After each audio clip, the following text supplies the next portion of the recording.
Welcome to America, where we work to live and live to work, where we spend hundreds of thousands on a home that we barely get to step foot in because the hours we work to pay for it keeps us away from it. Work, pay bills, be broke, repeat. Work, pay bills, be broke, repeat. Poorly. Yesterday, I woke up to an email from my landlord saying, hey, I'm raising your rent. Why? No fucking reason. We already pay all of the utilities ourselves. That is not included in the rent. So we pay for electricity and we pay for water and we pay for natural gas to heat our home. And that bill in particular has fucking skyrocketed this year. Every single month this winter, it was over $600. I am fucking stressed out. I'm fucking stressed. We should not be working like this. I work my ass off and I can't even fucking pay bills, bro. I don't know who's out here living the American dream, but I can tell you one person who isn't, and that's me. I have 4 kids and I'm working 3 jobs and I'm still struggling. I have my full-time job. I'm a 911 dispatcher. My other 2 jobs, a waitress. The American dream should not be this hard. I should not have to be working my life away, being away from my kids. You know, sometimes I have to pick. Am I going to pay my electric bill or am I going to buy groceries? Because my kids need to eat. This is not the American dream. I'm so tired of struggling. You know, so many people are going to work, working multiple jobs just to pay for a house to sleep in, just to put their head down at night. This is not the American dream, not my American dream. That's why I started posting here on TikTok. So hopefully I can slow down some so I can spend time with my kids. Life shouldn't be this hard. I know one person that's making 6 figures and they're still struggling. Why's it gotta be so hard? Pay the electric bill or buy groceries. That's not a hypothetical. That's a real choice a real mother working 3 jobs is making tonight in America, in one of the richest countries that has ever existed. This is what I want to show you today, real Americans in their own words, telling you exactly what it feels like to try and make it in this economy right now. No filters, no scripts, just the truth. Stay with me, because the last voice you hear in this video is going to say the thing none of us have been brave enough to say out loud. Before we go further, if this already got you, hit subscribe right now, because this channel is built on real voices, not spin. And down in the comments, tell me straight up, are you living this too? Let's get into it. This next stretch is a gut check, because it's not just young people struggling anymore. It's parents watching their grown kids struggle too. And it's people who played by every rule and still ended up here. I am so tired of feeling helpless as a parent. Yes, my kids are grown adults. My oldest is 28, my youngest is 25. And I thought by teaching them what I learned, which is you work hard, you get a good job, you're going to get the things in life that you need, right? Worked for me. Why wouldn't it work for them? Because it doesn't. Because the world has fucking changed, all right? And now I feel like I see them struggling. And before my generation comes at me, yes, I understand struggling is a part of life. We all struggled. But there's a difference between struggling and drowning, all right? So we struggled and it was tough. But you know what? We made it. We knew there was a light at the end of the tunnel with our struggle. It seems like kids today, no matter how much they struggle, they just get further and further down the water into the drowning point, all right? When I was their age, I was making less than $10 an hour, and I could afford to live on my own. Now you have to be making 6-figure salary to get a decent, tiny little place to live. So what the fuck is going on and how do we help them as parents? I told my son, all you have to do is work hard, go to college or join the military like I did. He went to college, got his degree, got a full-time job. He moved back in with me right when he graduated from college because he said, hey, Mom, as soon as I get a job, which was within 2 weeks of him getting out of college, maybe take me 2 months and I'll save up enough money for me to move out. Okay, cool. It's been 10 months. He has saved almost every dime and still can't afford to live. Why are 1-bedroom studio apartments almost $2,000 a month? Why? Like, I just don't get it. So I don't even think that there's even classes anymore. There used to be, upper class, middle class, lower class. It's literally turning into the ultra wealthy and then everybody else is just poor. Like, that's what is happening. And then I told him, hey, when you turn 25, at least your car insurance will go down. Hell no, he turned 25 and his car insurance went up $150. I tell him, if you need health insurance, get a good job. He has health insurance. He has had a medical emergency this week. Had to go to emergency room twice. A, He had to go to the emergency room because he couldn't get anybody to see him with the health insurance that he had, right? So he had to go to an emergency room. Now he's out money for that too. It seems like you can never get ahead. And then my daughter, I told her all you have to do, because she wanted to buy her own house. My daughter worked 6 days a week, 12 hours a day to save up enough for this down payment. Finally got this house. She's paying double what I'm paying for my mortgage, but her loan was the same amount. People have been living paycheck to paycheck for a while now. But the fact that evictions are becoming more common, it's just that bad, because you have people saying they only pay $1,000, $1,100 to $1,200 in rent and they're being evicted. Let's just shoot it straight, right? The pay doesn't match the economy that we're living in.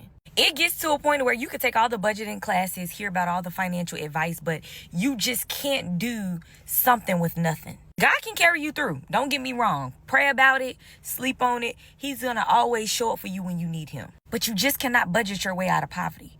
You can't manage finances that you don't even have. People are real deal struggling, and so it leaves them with the option of relying on family members. And here's the thing with that. They go live with family members, and then people who are also struggling or who are barely above water trying to live their life, they sometimes get upset because they also don't want the burden of having grown adults with sometimes even children, multiple kids, coming to live with them, and they're not able to pay anything in rent.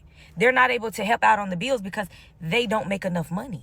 People are having to rely on villages that they don't have. Let's just be completely honest. That's why it's so hard for a lot of people. People with multiple degrees, certifications, a bunch of education just want any type of job just to stay afloat. They're no longer even concerned with fighting their way to the top to climb the corporate ladder to have the best job possible that matches the degree that they went to get. They just want a single job. I am 48 years old and I am broke. When I say broke, I mean $0 broke, no money. And I am burnt out to the core, and I'm done living like this. I have worked in group homes and nonprofits for over 25 years now. I've poured my heart into my job, gave it everything I got, but I'm burnt out. I don't have any more to give. Between rising costs, bills, broken appliances, I hit my breaking point. I knew I had to try something different. If you're at your breaking point, comment enough. A mother watching her kids do everything she taught them and still fall further behind. A voice reminding us that you cannot budget your way out of a system that doesn't add up. And a woman at 48 who gave 25 years to helping other people and has nothing left in the tank for herself. This isn't a few unlucky people. This is a pattern. Now let's put actual numbers to it, because once you hear the math out loud, it stops sounding like an exaggeration. How are people affording life right now? How are people tackling this cost of living on the average American salary? I just watched a TikTok of a teacher who makes a teacher's salary. I don't know what state she's in, so I don't know how much she makes, but her 1-bedroom apartment is $2,000. And when she spends $2,000 on that 1-bedroom apartment, it doesn't even come with a washer and dryer. So she has to go pay an additional $2 every time she wants to use their washer and dryer. Okay, like, how does that leave her any extra money to spend? And then she said she had a $400 car payment, which some people were bashing her on that. But in today's economy with interest rates, that's really not that bad. And I'm sure she needs a dependable car. So you talk about teacher's salary, $2,000 in rent, $400 car payment. You got insurance, you got groceries, electricity. Like, I don't understand how people are affording life right now, and it really makes me sad for some people. You have people who are like her. She's single, she has her own salary, or families where it just works out best for them, for the mother to stay home. And if the father is just making an average American salary, how are they affording life without going in a bunch of debt? This lady who's a teacher started crying because she said she realizes on her salary and where she lives, she will actually end up in more debt. Then, like, she will just continue to accrue more debt and more debt and more debt because her salary is not matching the cost of living. And what's sad is I've seen people be like, just spend less. Listen, guys, the cost of living is rising and our salaries are stagnant, okay? So there's not just spend less. That's not the problem here. The problem is the cost of living is outrageous, and minimum wage in some states is still $7.25. Teachers in some states are still paid a ridiculously low salary, even though their job is super important. I don't know what we can do about this, but I'm just going on a rant because it really, really pisses me off. Don't get me wrong, I love being single and I love living alone. It's great, it's fantastic, but fuck, it's expensive. Ah! I just spent $600 on brakes on my car, just on the front part of the car, because I couldn't afford all 4 brakes and axles and rotors and whatever the fuck. And then now I just paid my car payment, which is $500, so I just blew $1,100 in like 3 hours, and it wasn't even like fun, you know? Fuck. Sorry, it's just so overwhelming. Like, you work and you work and you work and you work and you work and you work, and it's just to pay off like your basic necessities. The older I get, the more I realize that everyone is just like in massive debt and they don't seem to care about it. Over Christmas break, my car actually broke down and I was told I need a brand new engine for like $18,000. I was like, obviously not. I'm gonna sell the car, get a new one. So I've been heavily on like car TikTok and like looking at different cars and people sharing their brand new cars that they got, Toyotas, Hondas, etc. And in the comments, people will be like, oh, like how much is your monthly payment? And people are casually being like, oh, I have like $1,000 monthly payment for a Toyota. Don't get me wrong, Toyotas nowadays, super expensive. But like I grew up with a dad who was like, if you have more than a $300 to $500 car payment a month, like you can't afford that car. Like if you can't afford to put enough down to where you can have a lower car payment, like you can't afford the car. And it's not people that are then like buying used cars. It's like they're buying a brand new 2026 Grand Toyota Highlander and they're having like $1,000, even an $800 car payment is insane. Or like a $1,200 car payment, and people are like in the comment sections on all of these car videos like, oh, that's not that bad. Oh, that's not that bad. Like, are we okay? I'm trying to save up for my new car and I am purposely not having a car for the next like 6 to 12 months while I save a bigger deposit because I don't want to have a huge like monthly payment on a car. And I feel like that's more normal / I should just go and get like a little beater while I wait. But like, guys, it's not normal to have $1,000 monthly car payments. Like that is not a normal thing. Like you cannot afford a car if you're paying $1,000 a month for it. A teacher in tears doing the math on her own rent. A woman who blew $1,100 in 3 hours just trying to keep her car running and joked about needing a husband just to split the bills. And a reminder that a normal car payment used to be maybe $400, not $1,000. The numbers used to make sense. They don't anymore. This next part is going to challenge how you think about all of this, because it's not just about individual bad luck. It's about the whole structure underneath it. Americans are so broke and they desperately try to justify their brokenness. I always get Americans tell me, but the people in Mexico, they only make $20 a day. You make $25 an hour and you're still broke. Sure, you drive the newest car, but the bank owns it. It's not yours. Let me see that title. You call yourself a homeowner, but your house is made out of drywall and paper, and you're going to be renting it for 30 years before you even own it. Sure, you went to college, and yeah, sure, you have a degree, but you're going to spend the rest of your life paying for it. Sure, you have the newest iPhone, you have name brand clothing, you have all the nice things, but your credit cards are maxed out. Most of Americans are one paycheck away from being homeless. The United States runs on credit. The United States runs on debt. Americans cannot function without credit. Instead of the United States of America, it should be called the United States of Minimum Payments. But according to Americans, we're the broke ones. But anyways, let me know what you guys think. American work culture really be like, hey, come work for me, but before you do so, go to school for 4 years, rack up like $100K in debt. Now you can work for me, but I'm never going to pay you enough to ever be able to buy your own house or afford like to own your own car. So you're always going to be basically slave laboring away just to rent a temporary spot on this planet and a temporary car to drive to get to the job that you need to pay off the debt that you needed to get the job. I just want to know where we went wrong and why that is the cycle and how to break free, because like that just does not sound great to me. And why y'all be out here thinking that the people who ain't got no kids ain't struggling? We struggling too. Just because we ain't got no kids don't mean we ain't out here getting swallowed by the rent prices. We getting cooked by the grocery bills every 2 weeks. Why y'all ain't paying up y'all rent with that tax money that you getting $5,000 a piece for all them 5 kids you got? Now I ain't gonna lie, you know the economy getting bad when you better off having kids than not having kids. At least if you got the kids, you're getting the benefits, and the benefits, you just got to know how to manage them. Because if you ain't managing them right, then your kids going without, and y'all ain't got no food in the crib, and y'all ain't got nowhere to stay. But what makes y'all think that people without kids ain't struggling? If you ain't got no kids, let me know why you still struggling. And if you got kids, why you think that the people who ain't got kids shouldn't have a reason to be struggling? What makes you think that they shouldn't be struggling? What would you do if you didn't have kids? Would you be able to make it out here in this economy? And it's always crazy because the people who don't have kids are always the ones struggling to find a job that will be able to compensate their work ethic of having to work 72 hours a week with good compensation, good pay, and good benefits. Because y'all want us to work 120 hours a week, but you want to pay us $15 an hour. A sharp reminder that looking fine on the outside, the car, the phone, the house, doesn't mean you're actually fine on paper. A whole generation stuck paying off the degree that was supposed to set them free. And a voice reminding us that struggle doesn't care whether you have kids or not. It finds everybody eventually. If you're still here, that tells me this is landing with you, and that matters.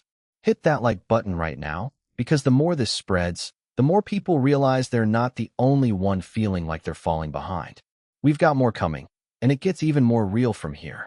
This next block is about what all of this actually does to a body and to a lifetime, from someone who's lived it for decades to someone who's watching it coming and refusing to accept it. Guys, I'm so tired of waking up every single day and acting like a 9 to 5 is normal, acting like I'm okay with it. I am not. I've been working since I was 14 years old. 14. I'm 45 now. That's 31 years being in the workforce. 5 days a week, nonstop. I mean, look at my hair. You see how gray? You see all these grays? Like, I'm turning prematurely gray. Like, I'm so stressed out. People are just getting worse and worse by the minute. Everyone is so rude and so mean. I threw my back out yesterday, and I had to take today off from work.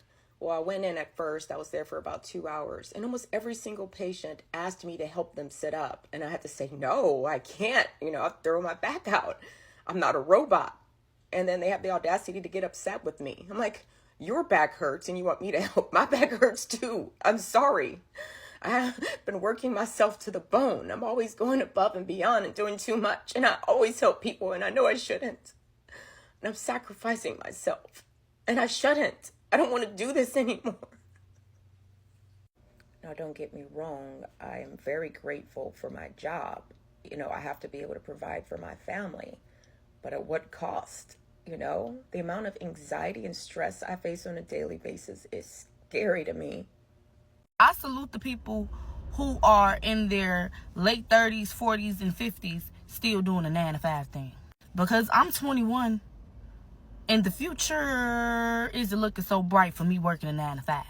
I can't do it. Like, I cannot imagine getting up for the rest of my life at a time that was assigned to me, being told what the fuck to do, not being able to do whatever the fuck I want at whatever time I damn well please, or maneuver through my day however I please because I'm restricted to a fucking job.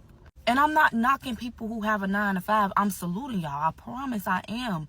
But it is not for me. It's not for me. I have to find a way to make one for my goddamn self, because there's no way that I could be bossed around for the rest of my life. No way. Why do so many of us in America look broke down by the time we turn age 50? I'll tell you why. We've been worked into the dirt. And see, every time I go out, I notice this. Our bodies are tired. People limping, backs hurt, knees shot, and feet straight busted. It's like people are walking billboards for what overworking does to the human body. And let's be honest here, it's not genetics, y'all. This is capitalism. See, in America, you literally work until your body falls apart. You ignore pain, you push through injury. You skip checkups because you don't have the time and you don't have the money. And then by the time you're older, your body cashes the check that your job wrote years ago, but then it bounces. Now, compare that to older people in other countries. You'll see 70-year-olds still walking to the store, riding bikes. Meanwhile, here, we got 45-year-olds moving like they're 90. And why? Because in America, see, your age is not just an indication of how long you've actually lived. It also tells how hard you've been worked. And you know the wildest part of it all? After all of that work, you don't have nothing to show for it. All the money you made is already spoken for. Bills, debt, medical costs, food, rent, mortgage, that money gone. So you gave your body and you gave your youth, and you don't even get any peace or security in return. So when you hear somebody ask, why do Americans look so beat down? It's not just age, y'all. It's a system that grinds you up, spits you out, and then blames you for not taking better care of yourself. 31 years in the workforce and gray hair to show for it at 45. A 21-year-old looking at that same road ahead and saying, not for me, and meaning it. And a hard truth about why so many of us look worn down by 50. It's not age, it's mileage, and this country puts a lot of miles on people. Before we close this out, let's take one breath, because it's not all heavy. Sometimes it's just strange. And then, exactly like I promised you at the start, here's the one that says the part nobody else will. What do you mean that grown women are waiting in line for 2 hours in the morning to go buy a Starbucks teddy bear cup at 8 in the morning? Our overconsumerism in America is so embarrassing. Like, why are grown women fighting over a cup? Why do you even want the cup? Why do you even want the cup? What are you going to do with a teddy bear cup, first of all? These are grown women fighting over who gets a cup. And people standing in line for hours to wait in line to buy a cup. Like, out of all of the things that you could be doing with your time, out of all the things that you could be buying, essentially, it's that? Like, our overconsumerism here is so embarrassing. Welcome to America, where we work to live and live to work. Where we spend hundreds of thousands on a home that we barely get to step foot in because the hours we work to pay for it keeps us away from it. Where we buy a car just to drive it to a job that barely pays enough to keep the gas tank full. Where our healthcare system will bankrupt you faster than the illness can kill you. Where getting sick is the business motto and the cure is priced like a luxury. Welcome to America, where the food is fake, the water's tainted, and the air we breathe is up for sale. Where the richest 1% own more than the bottom half combined, and they still tell us to work harder. Where we chase the American dream only to find out it was designed to stay out of reach. And every time we get close to the finish line, they just inch it a little further back. Where school doesn't teach you how to live, just how to obey, comply, and clock in. Where education comes with a lifetime of debt and the diploma is nothing more than a receipt for money that you ain't never gonna see again. Welcome to America, where we pay taxes to keep the lights on in government buildings we ain't never even allowed to enter. Where your rights are written in pencil and erased when it's inconvenient. Where justice depends on your income and the law bends to the highest bidder. Welcome to America, where they tell you if you don't like it, then leave, without realizing we had ties to this land before there was even an America.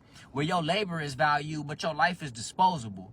Welcome to America, where mental health is a crisis, but therapy is a luxury that most can't even afford. Where they sell you fast fashion, fast food, and the fast entertainment to keep you distracted from the slow theft of your soul and your spirit. Where the news is scripted, the truth is filtered, and history is rewritten to protect the guilty. Welcome to America, where the people who run this country don't live like the people who keep it running. Welcome to America, where survival is success, where we've been trained to call this living, but in reality, we barely breathing.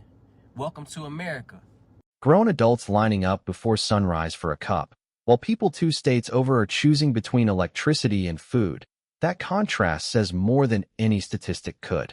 And that last voice, the one that walked us through everything this country sells you and everything it quietly takes back, that's not anger for the sake of anger.